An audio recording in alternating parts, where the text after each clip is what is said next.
우리 주님이 우리 가운데 함께 하십니다. 우리 옆에 계신 분들에게 서로 임마누엘 하나님을 찬양하시면서 함께 축복하시겠습니다. 주님 우리 가운데 함께 하십니다. 주님 우리 가운데 함께 하십니다. 함께 하십니다. 함께 하십니다.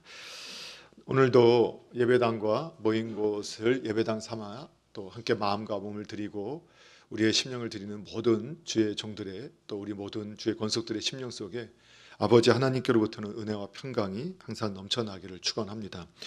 네, 오늘은 지난주에 이어서 우리가 십계명의 말씀을 가지고 제6계명 살인하지 말라라는 두 번째 시간을 통해서 지난주는 우리가 이 살인하지 말라라는 그 의미와 예수님이 어떻게 적용하셨는가, 그래서 오늘날 개인적으로 우리가 이 말씀 앞에 어떻게 반응해야 하는가를 살펴봤다면, 오늘은 우리가 살아가는 이 사회 속에서 이 계명을 실천하는 일에 있어서 참 많은 논쟁이 되고 있는 여러 부분들을 함께 다루려고 합니다. 그래서 오늘은 사형의 제도나 또는 낙태, 안락사, 자살에 대한 문제들을 함께 좀 다루려고 하는데, 원론적으로 말씀을 드리면 이것을 통해서 우리가 또 누군가를 정죄하거나 우리가 옳고 그름을 따져서 어떤 것을 이기고 지는 문제로 삼고자 하는 게 아니라, 우리가 하나님의 말씀 안에서 바른 기준을 가지고 주님께서 기뻐하시는 모습으로 우리가 점점 나아가기 위해서 우리가 이 말씀을 함께 나누게 된다는 것을 또 함께 기억하시고, 또 우리가 나누게 되는 오늘의 내용들은 결코 현실 가운데서 우리가 닥치게 될 때 결코 쉽게 결정할 수 없는 많은 어려움들이 있다라는 이러한 것들을 전제로 하면서, 그럼에도 불구하고 그 안에서 성경이 제시하고 있는 바를 따르고 또 그 방향으로 하나님의 뜻이 이루어지기 위해서 어떻게 노력해야 하는가를 고민하는 그러한 시간들로 이 시간들이 하나님 앞에 드려지기를 소원합니다. 그리고 우리가 이게 많이 경험하는 사례가 아닐 수 있다 할지라도 우리가 그런 바른 원칙을 가지고 자신과 이웃을 세워가는 일에 아름답게 쓰임받게 되기를 주님의 이름으로 부탁을 드립니다. 자, 그러면 먼저 우리 십계명 전체의 내용 함께 다시 한번 읽거나 암송해 보는 시간을 갖도록 하겠습니다. 자, 우리 1계명부터 함께 합니다. 시작. 너는 나 외에는 다른 신들을 내게 두지 말라. 너를 위하여 새긴 우상을 만들지 말라. 너는 내 하나님 여호와의 이름을 망령되게 부르지 말라. 안식일을 기억하여 거룩하게 지키라. 내 부모를 공경하라. 살인하지 말라. 간음하지 말라. 도둑질하지 말라. 내 이웃에 대하여 거짓 증거하지 말라. 내 이웃의 집을 탐내지 말라. 아멘. 그리스도인은 그리스도인답게 살아가야 합니다. 그 삶의 방식을 가르쳐 준 것이 십계명이다. 그것은 지금도 유효하고, 그것은 하나님을 사랑하는 법, 이웃을, 사람을 사랑하는 법, 그리고 그렇게만 또 단순하게 해석하면 안 되고 더 넘어서 하나님을 섬기는 법, 그리고 이웃을 섬기는 법, 또 하나님께 영광을 돌리는 법, 그리고 이웃을 높이는 법, 이렇게 하나님의 그 의도를 가지고 우리의 삶 속에서 우리가 일률적으로 그 하나님의 말씀들이 적용되는 것이 아니라 그 환경과 상황 속에서 하나님의 의도를 따라서, 그러나 그 정말로 하나님 앞에서 정직하고 진실하게 자신과 이웃을 살펴보면서 뜻이 이루어지도록 우리가 애쓰고자 하는 것이 이 계명을 주신 목적인 줄로 믿습니다. 자, 그래서 오늘도 우리가 십계명의 그 6계명 가지고 살인하지 말라라는 몇 가지 이 사회 현상 가운데 특히 신앙인들조차도 이렇게 나눌 수 있는 이러한 논쟁이 될 수 있는 내용들을 함께 다루게 되는데, 오늘은 저는 이 강연한 교수님의 십계명 강의의 내용과 그 책의 내용과 웨인 그루뎀의 기독교 윤리학에서 나오는 이 십계명에 대한 해석들을 참조해서 오늘 이 네 가지를 다루려고 합니다. 웨인 그루뎀은 이 외에도 전쟁에서의 이 살인의 행위와 그리고 술이나 마약과 같은 이런 중독성 있는 물질, 자신의 건강을 돌보지 않는 이런 것까지도 함께 더 다루고 있고, 이 한 파트가 하나의 장이 될 정도로 사실 많은 분량을 차지하고 있습니다. 그러나 원리적인 부분에서 저희가 오늘 이것을 나누면서 아주 간략하게 논쟁의 핵심과 그리고 방향성들, 그리고 미리 말씀드린 것처럼 그럼에도 불구하고 성경의 원리를 따라서 우리가 쫓아가야 하는 그러한 내용들을 살펴보도록 합니다. 자, 그래서 이 모든 것을 들어가기 앞서 미리 한 가지를 말씀을 드리면, 우리는 살인하지 말라라는 이 말씀 속에서 생명의 주권은 하나님께 있다. 이것을 우리는 항상 전제하고 보셔야 합니다. 생명의 주권은 하나님께 있다. 사람은 내 생명, 자신의 생명이라고 우리가 표현을 하지만 그 생명도 하나님의 것이다. 그리고 타인의 생명도 하나님께서 주신 것이다 라는 이러한 세계관을 가지고 볼 수 있어야 됩니다. 지난주에 우리가 해석했듯이 우리 살인하지 말라는 것은 자신과 함께 이웃의 생명을 우리가 보존하고 보호하기 위해서 애쓰고 노력해야 한다라는 이러한 방향성들을 우리가 볼 수 있었습니다. 그러한 의도를 가지고 생명에 관한 모든 주권은 하나님께 있다라는 전제하에서 이 세계관을 가지고 이 모든 것을 우리가 풀어갈 때 크리스천들이 어떠한 자세로 가야 하는지는 분명해진다고 할 수 있습니다. 그리고 그 상황 가운데서 특수한 경우들이 우리가 살아가는 인간은 참 악하고 죄성이 있어서 선한 것마저도 악하게 이용하는 모습이 있고, 그런 것으로 인한 피해를 경험했던 사람들이 또 그렇게 주장할 수밖에 없는 상황들이 있게 되는데, 그 가운데서도 우리는 그것을 정죄하거나 비난하거나 우리가 그것을 버리고자 하는 것이 아니라 그러한 의도들을 살려서 바른 방향으로 또 옳은 것들을 세우기 위해서 노력하는 쪽으로 가야 한다. 이러한 것들을 기억하시고 보셨으면 좋겠습니다. 자, 먼저 첫 번째, 오늘 사형에 대한 부분을 잠깐 우리가 살펴보려고 합니다. 최근에는 사형제도 폐지 운동이 이렇게 활발하게 일어나고 있고, 우리나라도 실제적인 사형 폐지국에 해당한다라는 언론의 보도들을 여러분 보셨을 것입니다. 사형 제도가 있지만 실제적인 사형의 언도를 받은 사람도 이제 일정 기간 동안 사형을 집행하지 아니하면 사형 폐지국이라고 하게 되는데, 이미 여러 나라들이 그렇게 되어져 가고 있는 모습들을 보기도 하고, 마치 그것이 선진국의 표준인 것처럼 이렇게 말을 하기도 합니다. 그러나 실제로는 또 사형 제도와 사형을 집행하는 여러 나라들이, 더 많은 나라들이 존재하는 것도 우리가 볼 수 있게 됩니다. 그렇기 때문에 지금도 이 부분에 대해서 많은 사형 제도를 유지해야 되느냐 폐지해야 하느냐에 대한 이 부분을 가지고 크리스천 안에서도 많은 논쟁이 있을 수 있게 됩니다. 실질적으로 이 사형 제도의 이 폐지에 대한 운동이 있게 된 것은 18세기 이 계몽주의 사상에 영향을 받았던 유럽에서 시작을 하게 되었는데, 이 종교 개혁가들로 시작해서 인권의 개념이 더 강화되고, 그것이 18세기 계몽주의 사상에 큰 영향을 미치게 되었는데, 이때 발생했던 이 인권 개념에 의해서 이 사형 제도 폐지 운동이 서서히 발전해 나가기 시작했습니다.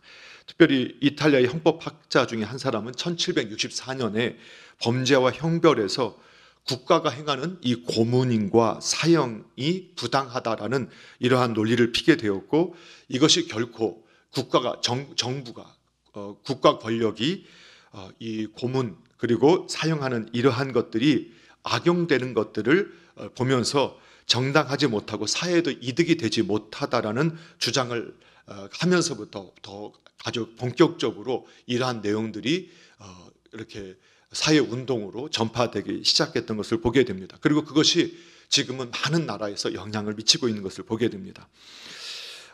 이 사형제도가 왜 필요하느냐, 이것을 우리가 생각할 때는 그 살인자나 흉악한 범죄자들을 사형시킴을 통해서 이 흉악범들을 사회에서 영구적으로 격리할 수 있다라는 생각에서부터 출발했다는 것을 알 수 있습니다. 그리고 뿐만 아니라 성경을 통해서도 그 죄가 얼마나 심각한 죄인가, 그걸 통해서 죄를 억제하고, 그리고 그 죄의 심각성을 경고하기 위해서 사형의 제도를 허락한 것을 볼 수 있게 됩니다. 이렇게 사형 제도를 폐지하는 분들은 이러한 부분에 동의를 하면서도 일단 사형이라는 것은 형이 집행되고 나면 그 사형 선고가 오심이었다 할지라도, 잘못된 선거였다 할지라도 결코 되돌릴 수 없다라는 그러한 주장 가운데서 사형은 폐지되어야 한다라고 주장을 합니다. 특별히 우리가 역사적인 여러 큰 판례들을 통해서도, 사건들을 통해서도 사형이라고 판결을 받고 사형을 당했는데 훗날 보니까 그들의 결백이 드러나거나 또 새로운 증거들이 나와서 그들이 무죄의 가능성들이 열어지게 되었는데, 이미 사형이 집행됨으로 그들이 고통을 당하고 또 그 사형을 당했던 가족들은 죄인의 가족, 살인자의 가족, 흉악범의 가족이나 낙인이 찍혀서 고통을 당하게 되는 이러한 사례들이 있을 수 있었다는 거죠. 또 실제로 우리들을 보면 정권을 가지고 있는 힘 있는 사람들이 그 힘을 가지고, 정권을 가지고 있는 사람들이 자신의 정적을 죽이기 위해서 이렇게 거짓 증인을 세우거나 또는 함정 수사를 통해서 그들을 빠뜨리고 그들을 사형하게 하고 정적을 제거하는 수단으로 사용했던 이러한 사례들도 있는 것들을 보게 됩니다. 그래서 이러한 사례들을 가지고도 역시 이 사형 제도를 없애야 한다라는 이런 주장을 하기도 합니다. 또 사형 제도에 있어서 실제로 사형 제도가 있었던 나라들을, 모든 나라가 사형 제도가 있고 사형 이 사례들을 분석해 보게 되면 이것이 과연 인종적인 편견을 뛰어넘을 수 있는 것인가? 미국 같은 사례에서도 보게 되면 같은 흉악범이라 하더라도 흑인이 훨씬 더 사형을 언도받는 비율이 훨씬 높았고, 같은 흉악범이라도 백인은 훨씬 관대한 처벌을 받는 이러한 사례들이 많았다. 그렇기 때문에 이것이 과연 정직한 판결이 될 수 있는가? 이러한 내용도 있었던 것을 보게 됩니다. 또 한 가지는 이 과연 사형 제도라는 것이 이렇게 범죄를 억제하는 효과가 실제로 있는가라는 범죄 억제 효과에 대해서 무용하다라는 이러한 주장을 펴기도 하고, 실제 통계적으로 볼 때 사형 제도가 있는 나라나 없는 나라라 범죄 비율이나 그것이 별로 차이가 나지 않거나 오히려 사형 제도가 있는 나라에서 범죄율이 더 높다라는 그러한 사례들을 예를 들면서 반대하는 것을 보게 됩니다. 또 그러한 주장에 대해서 이 사형 제도가 여전히 유효해야 한다라는 주장을 하는 분들은 앞선 내용들을 우리가 먼저 말한 것처럼 이 사형 제도가 살인자나 흉악한 범죄자들을 이 사회에서 완전히 격리할 뿐만 아니라 그 죄의 심각성을 경계하고 그 죄를 억제하기 위해서 반드시 필요하다라는 일반적인 주장과 더불어서 뿐만 아니라 그 살인자나 그 흉악한 죄를 범한 행위를 한 그 악인의 행위로 인해서 고통당한 사람, 그리고 그 고통당하는 사람의 가족이나 지인의 고통에 대해서는 어떻게 해야 하는가? 그리고 사형 자체를 반대하게 함으로 인해서 살인자나 이 사회와 또는 어떤 대상에게 지울 수 없는 고통을 준 사람을 사형하지 않고 오히려 무기징역이라는 그것도 형벌이지만 그들을 보호하기 위해서 국가가 세금을 가지고 그들을 보호할 때 그 고통당한 사회의 구성원이, 그리고 고통당한 그 사람이 나를 고통 준 사람을 살리기 위해서 세금을 사용하는 이 아이러니한 상황들을 어떻게 우리가 이해해야 하는가? 그리고 그 고통당하는 사람들의 인권은 어떻게 돼야 하는가? 라는 것을 가지고 이 사형을 찬성하는 것들을 볼 수 있게 됩니다. 그 외에도 다양한 이론들을 우리가 볼 수 있게 됩니다. 자, 그렇다면 성경은 뭐라고 말할까? 이미 우리가 그 답을 알고 있지요.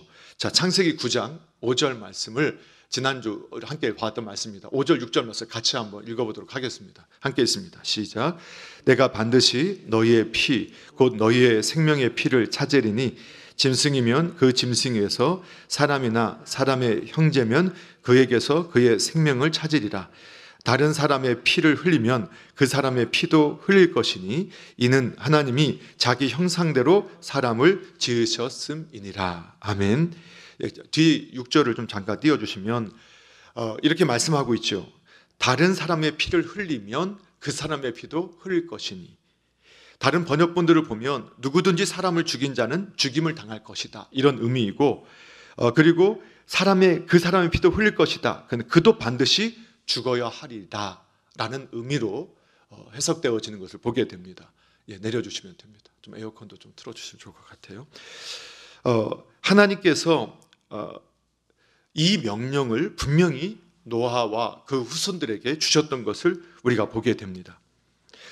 다른 사람을 살해했을 때 그 살인자도 죽게 되어야 한다라는 이 말씀을 주고 있고, 이 살인자에 대한 처형은 하나님께서 직접 집행하는 것이 아니라 바로 하나님을 대신해서 사람들이 집행해야 한다는 것을 보여줍니다.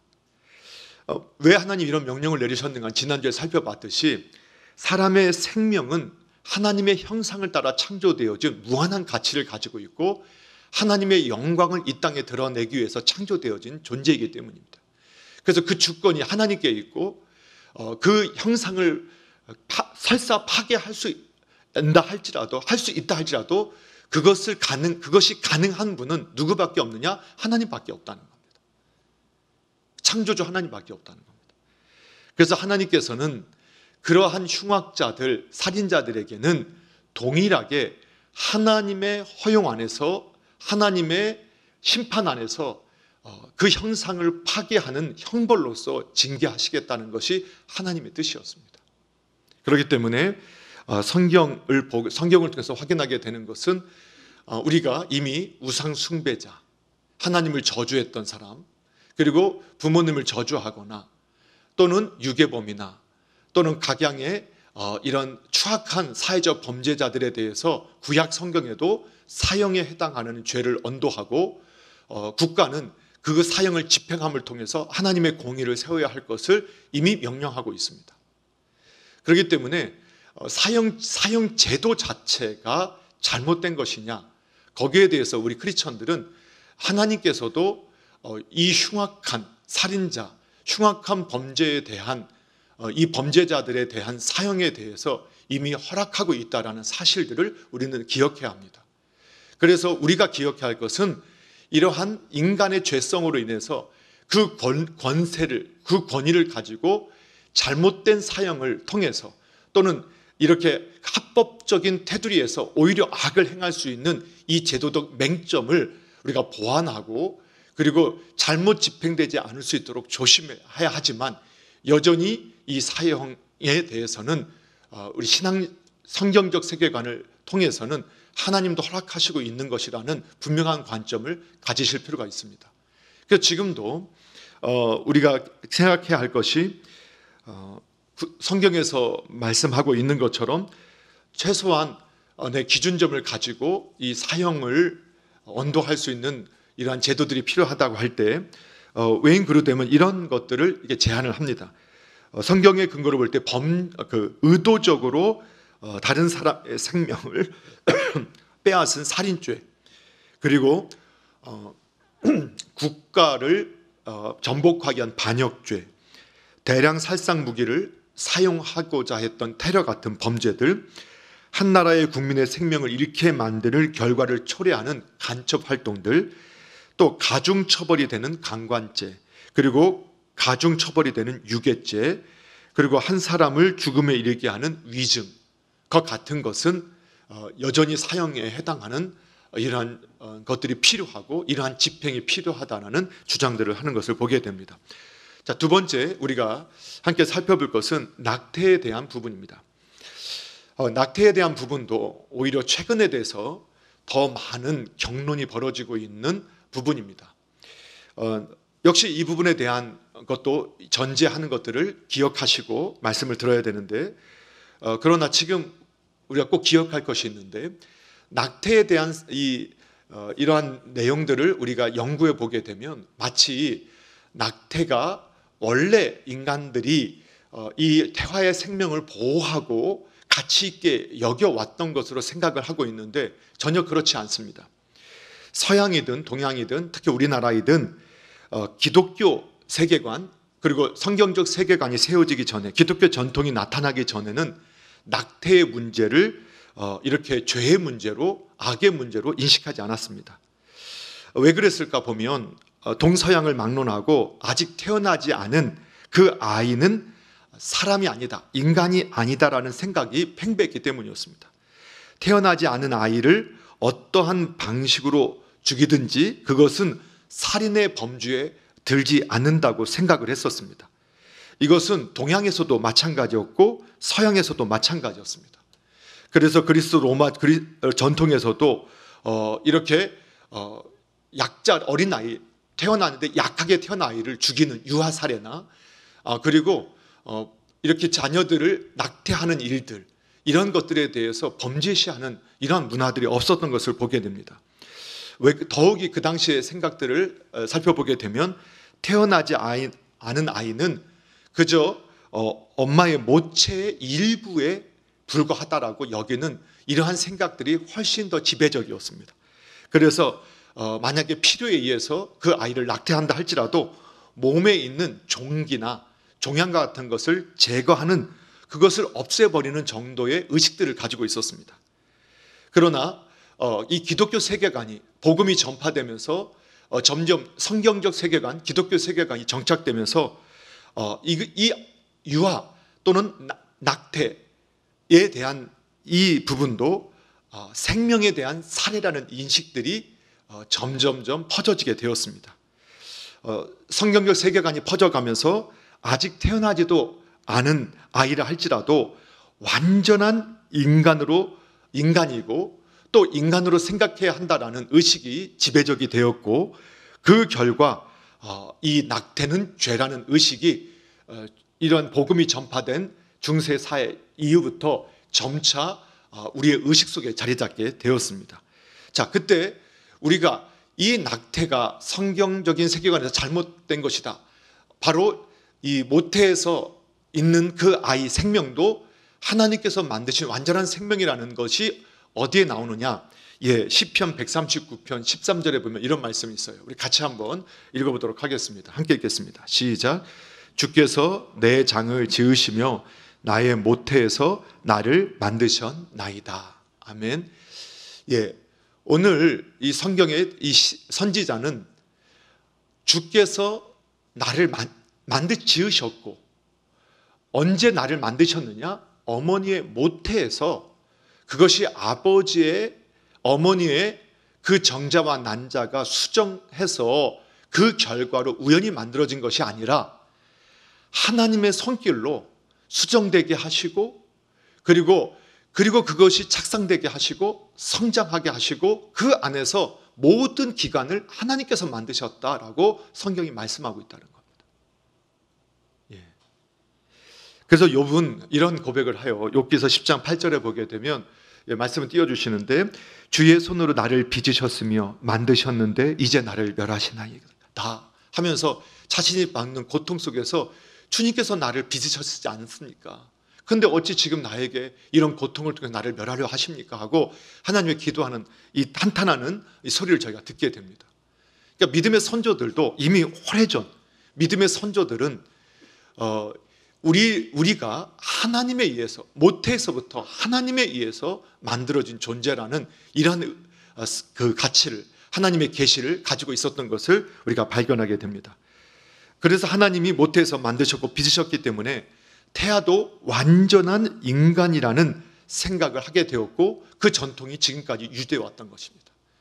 그리고 이런 기독교 세계관을 가졌던 이런 선교사님들과 또는 그 문화가 퍼지면서 이 태아의 생명도 귀하게 여기는 문화가 이 땅에 형성되었는데 역시 오늘날 이것이 18세기, 19세기를 넘어가면서 인권운동이라는 그리고 그것이 여성의 행복 추구권, 자유권이라는 여러 주장들을 통해서 낙태는 합법화해야 된다.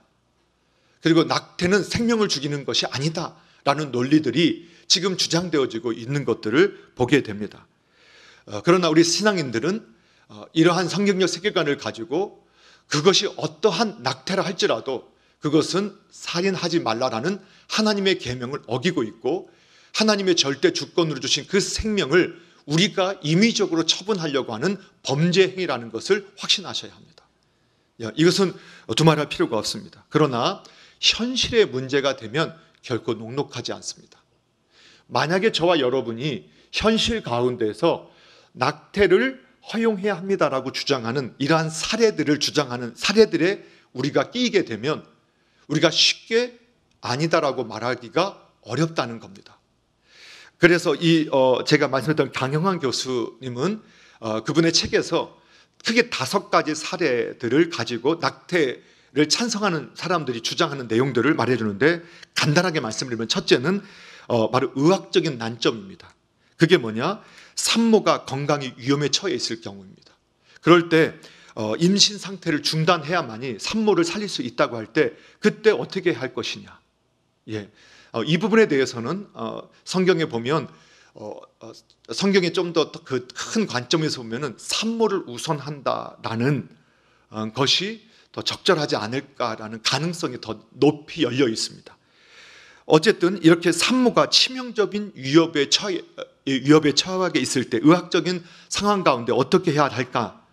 이런 부분이 있다. 두 번째, 역시 산모에게 이것이 의학적인 상황이 좀 더 구체적으로 건강의 문제가 아니라 정신질환의 경우가 있을 경우, 산모가 정신질환에 시달리거나 비정상적인 상태에 있을 경우, 그 임신 상태가 정신질환을 더 가속하게 하고 그 치료를 어렵게 하는 경우, 그걸 어떻게 할 것이냐라는 사례들이 있을 수 있다는 겁니다.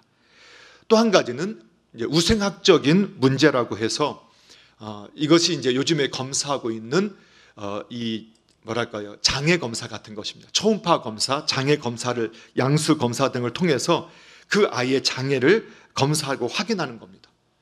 그런데 이렇게 검사를 하게 됐을 때 그 아이가 장애일 확률이 90 몇 프로다 라는 결론이 내렸을 때, 그러한 경우 어떻게 할 것이냐, 이러한 사례들이 있습니다. 이제 이런 부분에서도 저희가 이제 첫째를 임신하게 됐을 때 안양에 있는 작은 산부인과에 가서 이렇게 하는데, 몇 달이 지나서 가니까 저희들에게도 똑같은 제안을 했었거든요. 양수 검사하고 기형아 검사를 해야 됩니다라고 그 이제 간호사가 이것을 동의하라고 이렇게 하길래 이제 저희 부부가 좀 고민을 하고 이제 질문을 했어요. 만약에 검사를 해서 그 장애 아이를 확률이 어느 정도가 나올 수 있느냐, 보통 평균적으로, 그러니까 많지는 않지만 만약에 경우가 있다.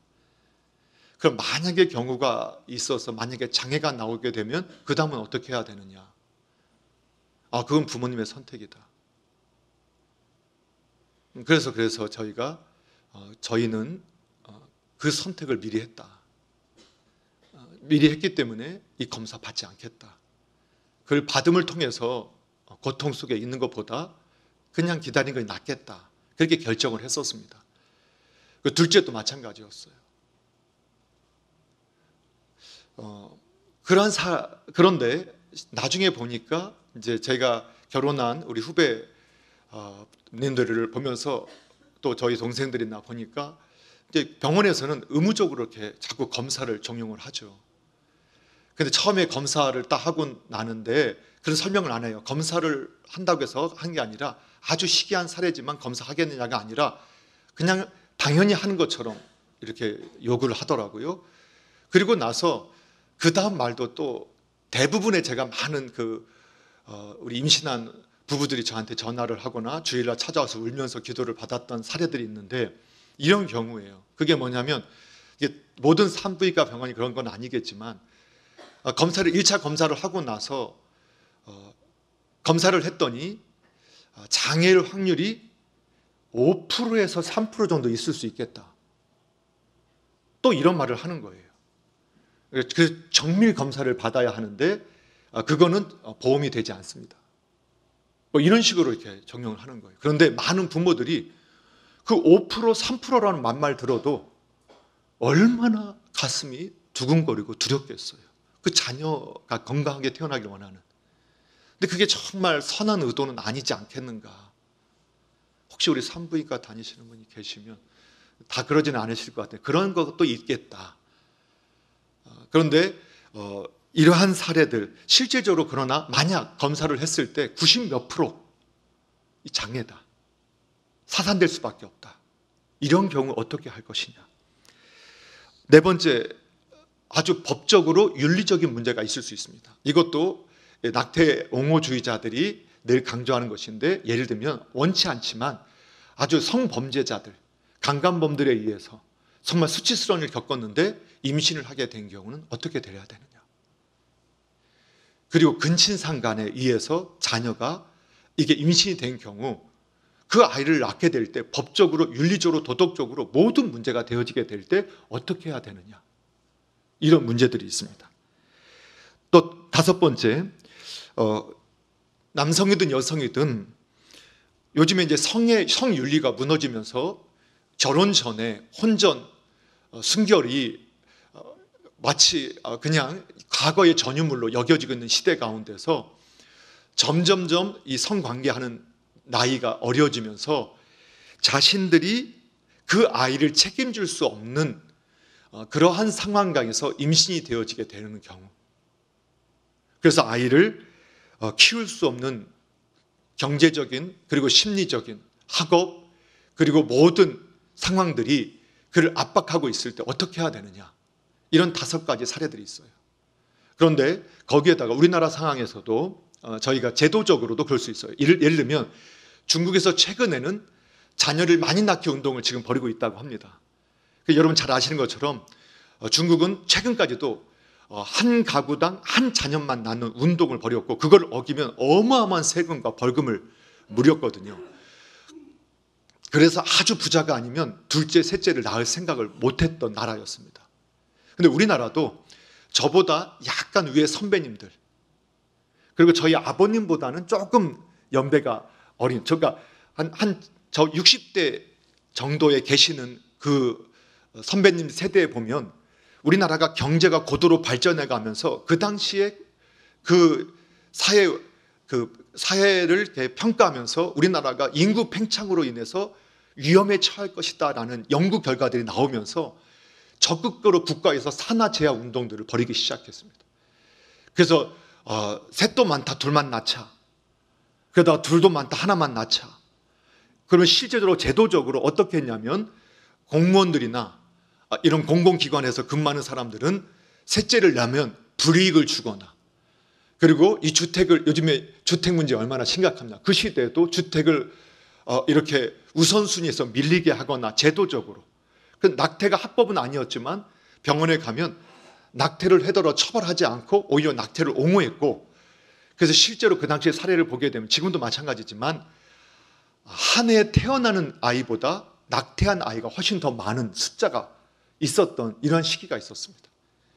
어쩌면 오늘 이 말씀을 듣는 이 시간에 여기 앉아 계신 가정 중에서나 가족 중에서도 그러한 제도적인 분위기와 억압과 그리고 그러한 편견, 그리고 마치 그러면 어느 순간부터는 둘 이상을 낳으면 마치 미개한 것처럼 분위기를 만들어 가면서 압박했던 이런 가운데서 실제 낙태를 했던 분들이 있을 수 있다는 것을 보게 됩니다. 그리고 후에는 그것 때문에 또 고통하는 분들도 있는 것들을 보게 됩니다. 이러한 여러 사례들이 있습니다. 자, 이럴 때는 어떻게 할 것이냐? 여러분 쉽게 대답할 수 없습니다. 그럼에도 불구하고 그리스도인들은 그 생명의 주권은 하나님께 있다는 것을 부정할 수 없습니다. 만약에 우리 막둥이처럼 그 정말 실수해서 아니면 때로는 부득이한 상황에 낙태를 해야 되는가 낳아야 하는가, 낳아서라도 입양을 보낼 수 있었다면 그 아이가 살 수 있었고 행복하게 그 삶을 유지할 수 있었고 또 그 가정에게도, 새로운 가정에게도 그 복을 줄 수 있었는데, 한 어떤 그 분의 간증 속에서도 보니까 어느 날 그 자녀가 미스 코리아, 우리 해외 사례였는데 이런 대회에서 우승을 하고 건강하게 성장했는데 그 어머니가 인터뷰를 하면서 이 아이의 아빠는 강간범입니다. 아마도 그녀는 크리스천이었던 것 같습니다. 그래서 그 생명을 지울 수 없어서 낳아서 키워서 그렇게 성장해 됐던 사례들을 여전히 보게 됩니다. 그러나 그 사례를 가지고 당신도 그렇게 할 수 있다라고 말할 수 있는 사람도 그렇게 모두에게 그것이 옳다라고 강요할 수도 없는 것도 현실이라는 것을 부정할 수 없습니다. 그래서 내 믿음 안에서 하나님의 말씀 앞에서 그 말씀에 순종하고자 더 성장하고 성숙하면서 그 방향으로 나아가고, 또 한 가지, 그럼에도 불구하고 이 낙태 옹호론자 분들에게 말씀드리고 싶은 것은 이러한 위급한 상황, 지금 말하고 있는 이러한 상황에 대한 낙태의 허용은 이미 현재 법으로도 인정되고 있다는 겁니다. 현재 법으로도 인정하고 있다는 겁니다. 그런 특수한 사례를 가지고 모든 낙태를 옹호하는 이러한 것들은 잘못된 방향일 수 있다. 특별히 이러한 생명운동가들이라면 그러한 태도를 가지는 것이 적합하다라는 것을 보아야 합니다. 자, 세 번째, 이제 안락사에 대한 부분을 잠시 다루겠습니다. 안락사에 대한 부분도 역시 마찬가지입니다. 여러분이 현실적으로 들어가면 이 안락사에 대한 부분도 그렇게 고통당하고 있는 분을 차라리 고통에서 놓아주는 것이, 여러분 어떤 암의 말기나 그 암의 종류가 다 다르긴 하지만 그 종류에 따라서, 그리고 어떤 질병이 악화되면서 이 생명은 계속 유지되는데 고통이 계속 심해지고 병원에서는 마약성 진통제를 한계치까지 투여해도 고통을 느끼게 되는 상황들이 있을 수 있다는 겁니다. 그리고 여러 가지 부득이한 상황들이 있습니다. 그런 경우 어떻게 해야 되는가? 여기에서 안락사의 문제가 출발하게 되었습니다. 역시 이것은 2000년대에 안락사 문제가 나타나기 시작했고 역시 서구 유럽에서 인권운동이라는 그러한 이름 하에서 죽을 권리를 주장하기 시작했습니다. 안락사를 주장하는 분들은 안락사는 살인이 아니라 인간은 자유에, 하나님께 주신 그 자유가 있고 자신의 생명을 끊는 것도 인간의 전적인 자유의지에 달려있는 것이고 그 가치, 그가 선택한 그 가치를 지지해야 한다. 그리고 지금 말씀드린 사례들처럼 고통을 완화시킬 수 있는 사례들이 필요하다. 또 한 가지는, 이것도 현실적인 문제인데 재정적인 문제가 있을 수 있다.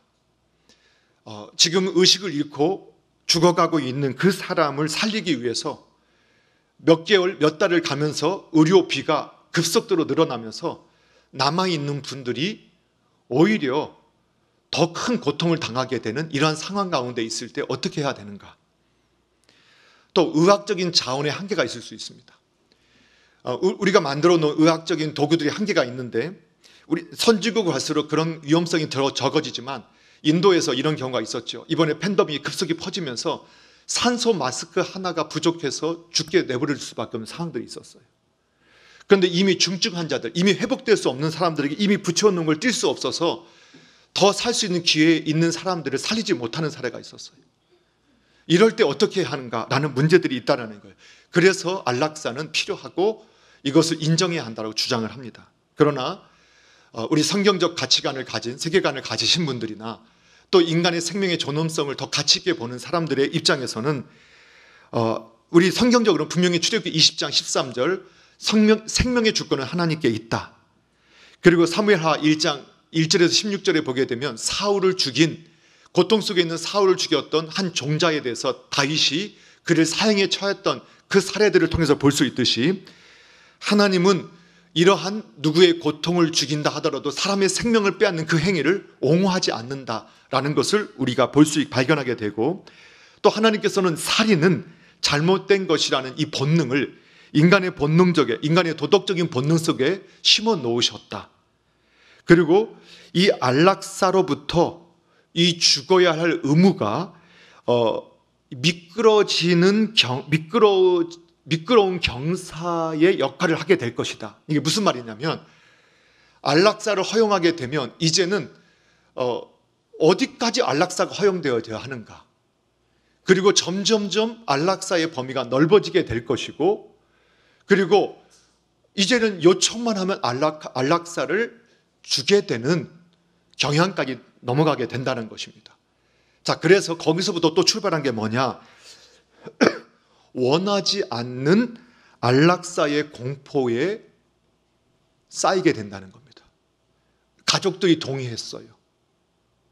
아니면 이 법 제도가 이 정도면 안락사를 법적으로 허용한다고 해서 의사가 자기의 판단으로 나는 그걸 원하지 않는데 그 안락사를 시행하게 될 때, 실제로 네덜란드에서 이 법이 시행되고 나서 2012년도 한 해 만에 4,188명이 안락사로 죽게 되었다고 합니다.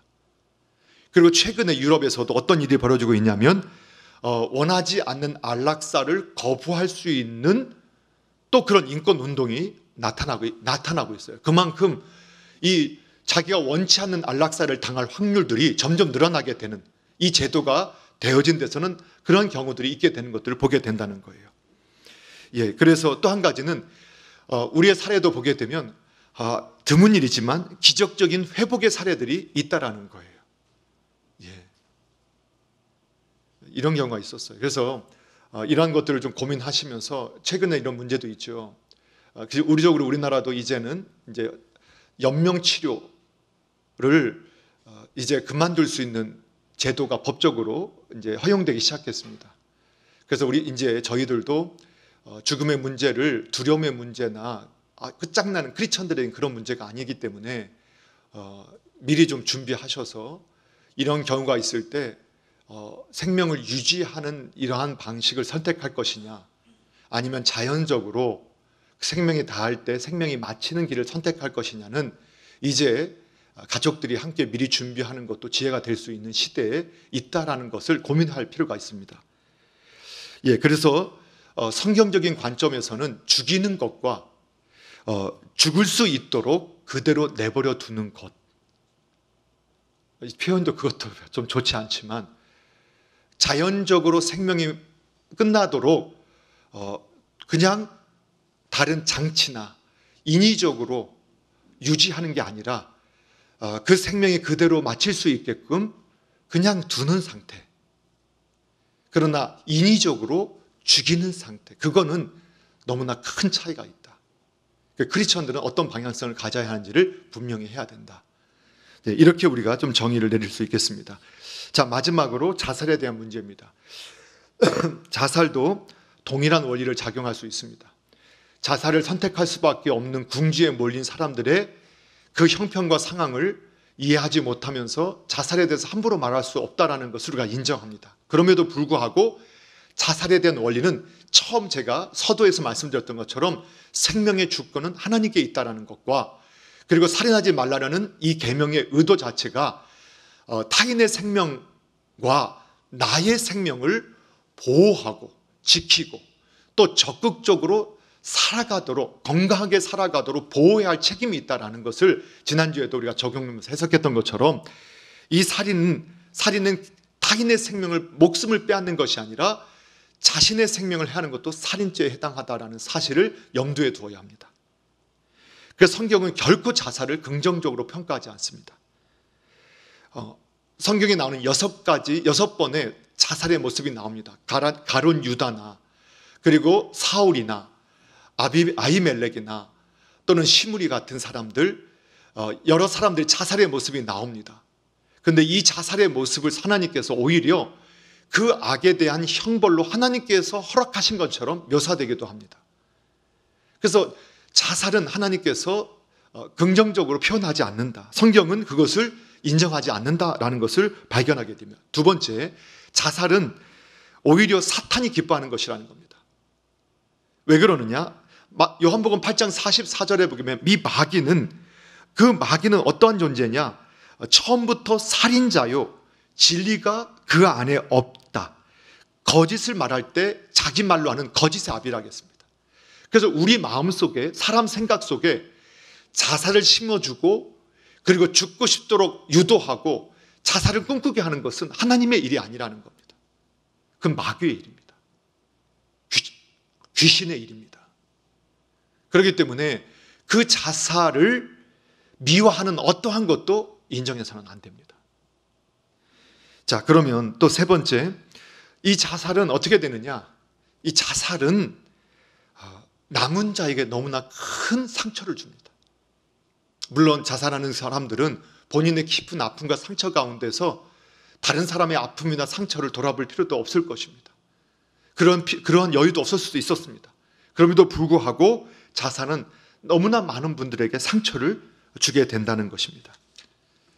자, 그럼 마지막으로 그렇다면 이제 이 부분은 참으로 신학적인 많은 논쟁이 있는 부분입니다.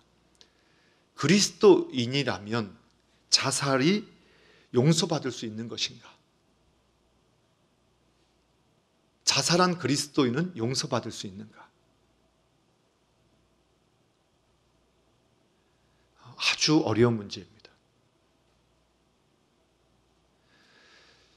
신학적으로 본다면 그가 완전한 그리스도인이라면 설사 자살을 했다 할지라도, 즉 그가 참으로 예수 그리스도의 보혈 안에 씻음받은 사람이라면 분명히 사함을 받을 것입니다. 어떠한 죄라도.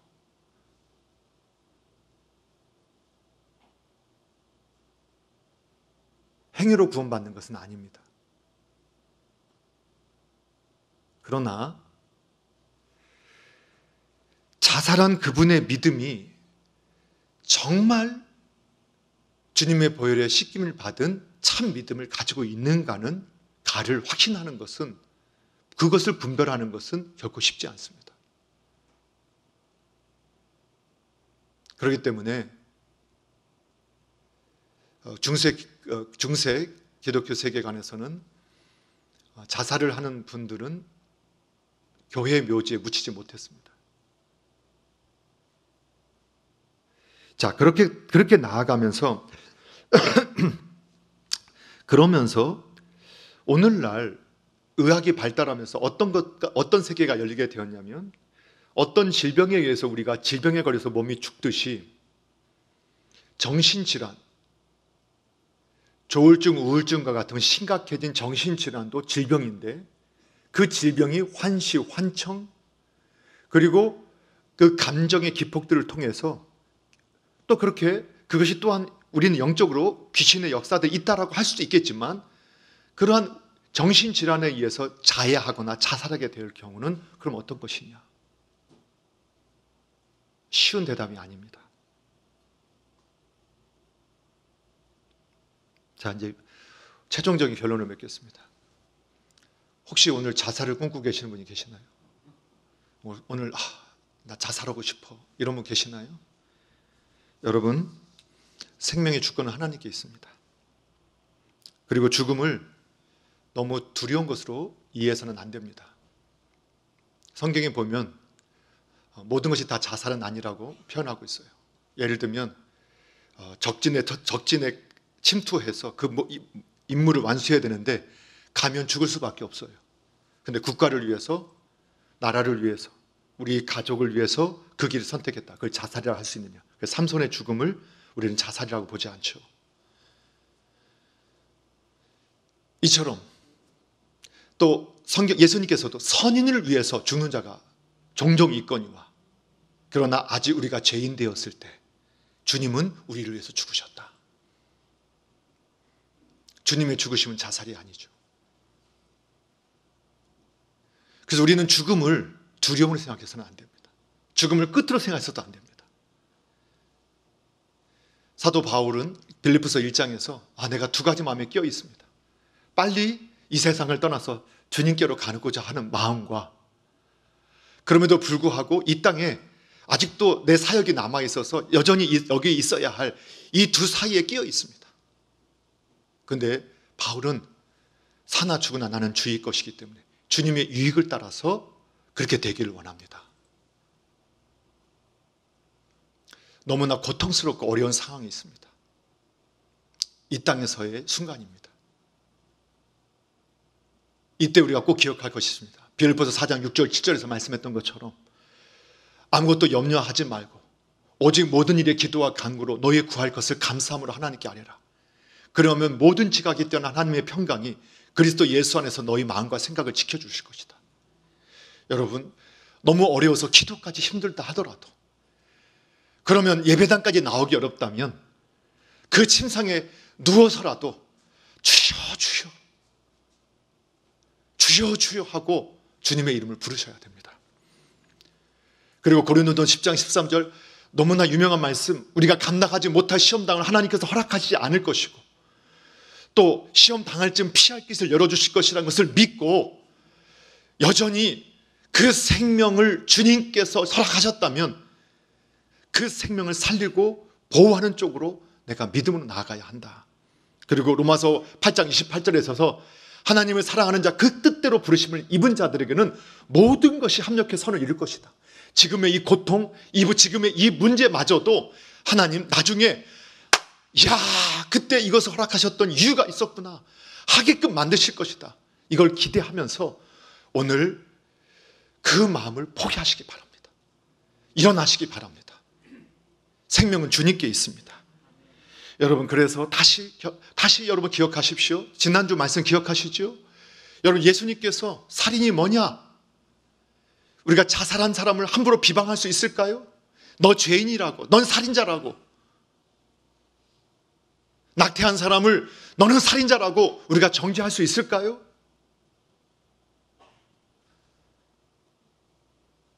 수없는 미움이 우리 안에 있지 않습니까? 날마다 우리는 살인하고 있지 않습니까? 예수님께서 이 말씀을 우리에게 나누게 하신 것도 죄가 많은 곳에 은혜가 많게 하셨다고 했던 것처럼 오히려 말씀 속에서 우리의 죄악을 깨닫고 우리는 하나님의 진리 안에서 믿음이 성숙하고 성장해서 내 믿음의 분량만큼 생명을 살리고 보호하고 더 아름답게 만드는 일에, 그래서 할 수만 있다면 낙태자들을 보호하고 낙태할 수 없지 않도록, 그리고 그러한 제도를 만들어가고 그런 사람들을 위로하고 격려하고 그러한 제도가 되어질 수 있도록 그런 일에 힘쓰는 사람들이 되어져야 합니다. 그런 것에는 등한시하고 관심도 갖지 않고 그저 누군가의 그것은 죄라고 정죄하기 시작한다면 그건 하나님의 말씀을 바로 사용하는 것이 아닐 것입니다. 오늘 저와 여러분이 정죄자가 아니라 하나님 말씀에서 자신을 비춰보고 사람의 생명을 귀하게 여기고 존중히 여기고 아끼고 보호하고 또 살피고 세워가고 이 사회의 문화와 제도가 그러한 방향으로 흘러갈 수 있게끔 만들어지는 일에 힘쓰는 복된 저와 여러분 되기를 주님의 이름으로 축복합니다. 기도하겠습니다. 하나님 아버지, 감사합니다. 오늘도 우리들에게 귀한 은혜 허락하여 주셔서 정말 이 땅에서 우리가 살아가는 동안에 주님의 계명을 따라 어떻게 살아가야 할지에 대한 문제를 가지고 고민하는 부분들을 다루었습니다. 주님, 주의 종들에게 바른 진리에 대한 확신을 갖게 하여 주시고 또 진리를 세워가는 일에 자신과 또 이 사회를 또 사회가 또 그렇게 되어질 교회가 함께 힘쓸 수 있게 하여 주시고 많은 생명을 살리고 보호하고 위로하는 일에 우리 교회가 쓰임받을 수 있도록 은혜 내려 주시옵소서.